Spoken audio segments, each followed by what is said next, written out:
Halo semuanya, masih bersama saya Afif. iPhone 7 saya ini sekarang sudah update di iOS 15.0.1 ya. Seperti ini. Ini didapatkan setelah update iOS 15 seminggu yang lalu.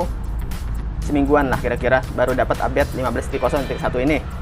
Dan perubahan di iOS 15.0.1 ini hanya perbaikan bug di iPhone 13 ya, saya cek. Namun saya berharap ini bisa menyelesaikan masalah yang ada di iPhone 7 saya ini, karena setelah update iOS 15 kemarin, sehari sesudahnya itu status baterainya berubah menjadi service ya. Padahal sebelum update ke iOS 15 itu statusnya sehat-sehat saja.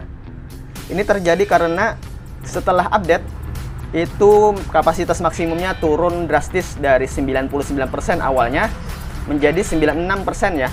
Dan sehari sesudahnya langsung turun lagi menjadi 94%. Saya jadi sangat khawatir sekali karena 2 kali turun secara berturut-turut ya. Dan untungnya hari-hari berikutnya masih tetap di 94% ini. Saya gunakan saja sehari-hari ya. Dan alhamdulillahnya untuk keawetan baterainya sih saya lihat-lihat ini masih normal ya, dan cenderung kayaknya agak meningkat sedikit. Itu bisa kalian cek nanti di ada rekaman layarnya, nanti saya tampilkan di sini. Itu saya charge di dalam kondisi 100% itu di hari Rabu kemarin ya, jam setengah 10 malam. Kemudian di hari berikutnya, hari Kamis, itu saya gunakan untuk main game Mobile Legends tuh, walaupun hanya sebentar ya, kurang lebih nggak nyampe 30 menit kalau nggak salah. Terus nonton YouTube, dan kemudian browsing Instagram. Kemudian saya diamkan saja setelah itu di sore harinya sampai malam itu saya nggak gunakan, di standby kan saja. Kemudian di hari Jumatnya saya gunakan lagi sebentar saja, itu untuk membuka Safari, Instagram ya, sebentar-sebentar saja lah, sampai sore harinya itu di statusnya sudah 5% ya sisa baterainya, jadi hampir 2 hari itu. Dan sampai malam itu saya gunakan lagi untuk browsing di Safari.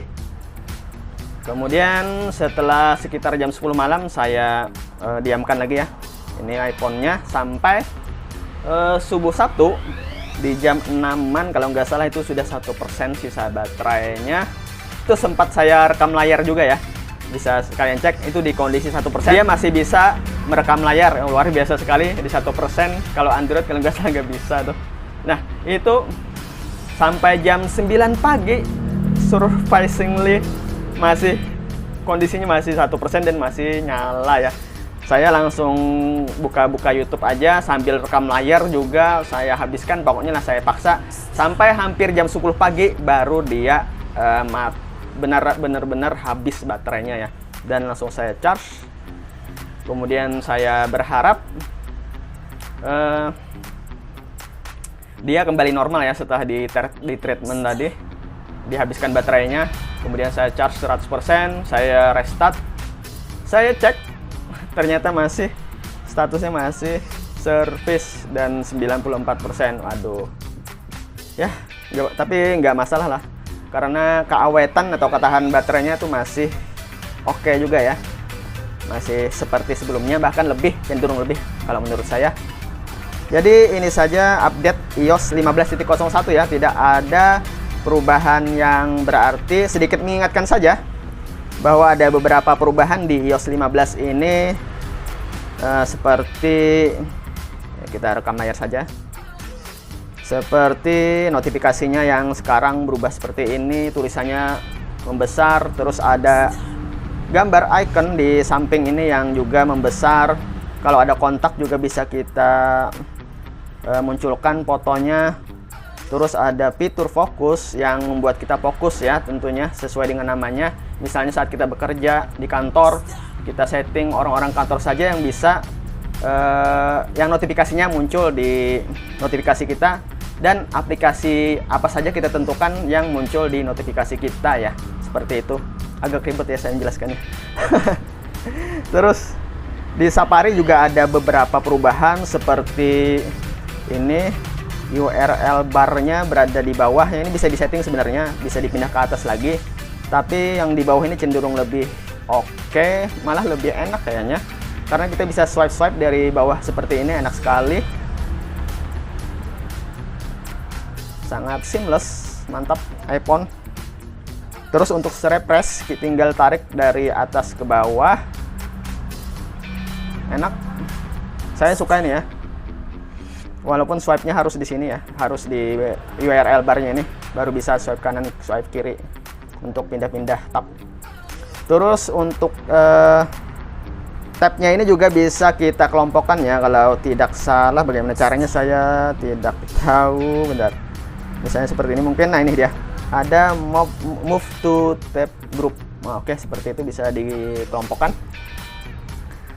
Selanjutnya perubahannya banyak di iPhone XS ke atas ya, seperti FaceTime yang sekarang banyak fitur-fitur terbaru, ada voice isolation atau seperti apa, pokoknya lebih banyak di iPhone XS ke atas lah untuk fitur-fitur, perubahan fiturnya. Seperti di FaceTime ini ada perubahan juga, di Maps-nya juga ada beberapa perubahan, seperti 3D tampilannya menjadi 3D untuk landmark, untuk pepohonan. Cuma di negara-negara tertentu saja, seperti San Francisco, LA, London, New York kalau nggak salah. Nah, itu beberapa kota saja. Untuk kota-kota yang lainnya katanya sih menyusul ya, tapi kalau Indonesia kayak saya nggak begitu mengharapkan terlalu banyak, karena ini aja sedikit sekali. Oke, mungkin seperti itu saja ya video kali ini. Tentunya ini selain keluhan saya tadi, tentunya ini jauh lebih enak digunakan, seamless, dan juga kemarin saya tunjukkan juga ada fitur drag and drop yang bisa kita seperti ini. Wah, seperti ini ya, langsung dipindah ke foto misalnya, langsung kita simpan di sini, boom, sangat mudah sekali. Dan juga bisa kalau di iPad itu bisa untuk langsung di status Twitter kalau nggak salah ya, atau langsung nge-tweet maksud saya. Dan mudahan kedepannya yang seperti ini bisa digunakan juga di Instagram ya, langsung bisa bikin status atau story, boom, seperti itu nih. Mudahan kedepannya bisa diupdate seperti itu. Oke, mungkin seperti itu saja video kali ini. Jangan lupa subscribe bagi yang belum, like kalau suka, komen di kolom komentar, dan terima kasih.